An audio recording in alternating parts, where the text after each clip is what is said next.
Yo guys, what's good? Hello, welcome to another video, and today we're going to compare a full-size keyboard with a 10 keyless keyboard and with a 60% keyboard.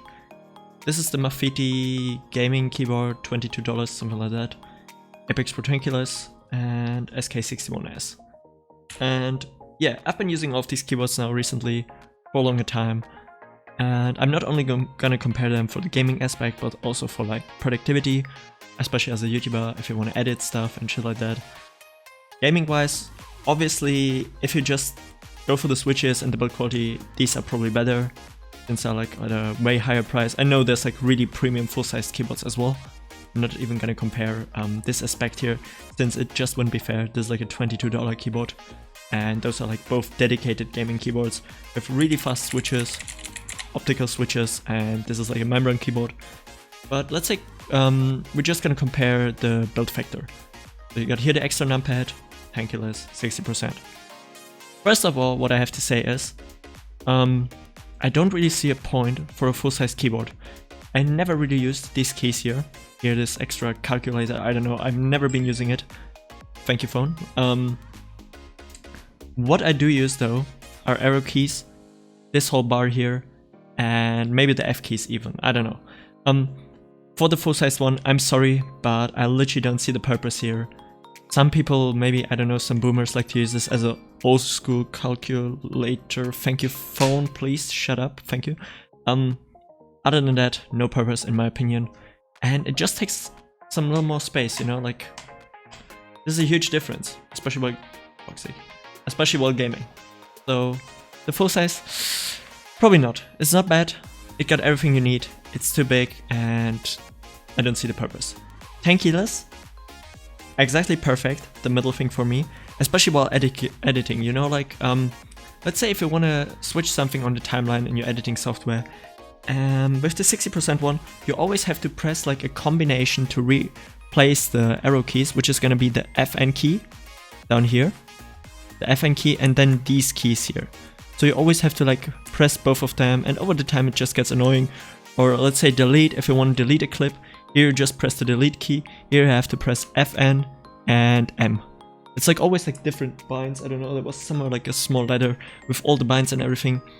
Just purely for gaming, this is perfect.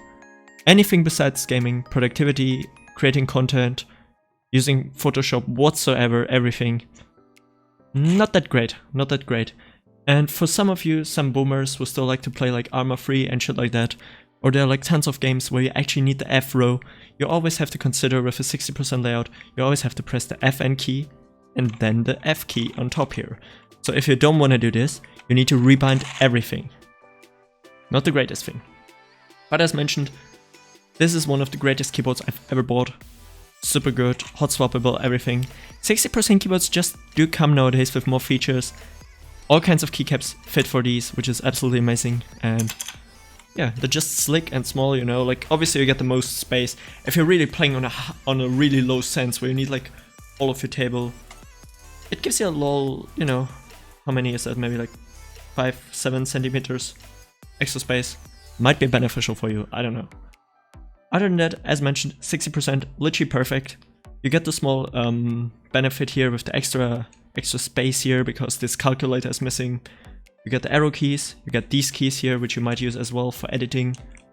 And just from the content creator side, this does make way more sense. And I just changed my volume. Nice. The F keys also, like, I don't know, they're just usable. Maybe there are some games, you know, play once in a while.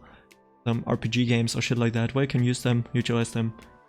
And other than that, oh yeah, and especially for CSGO players, here, the console, yeah? The console comment, the bind here.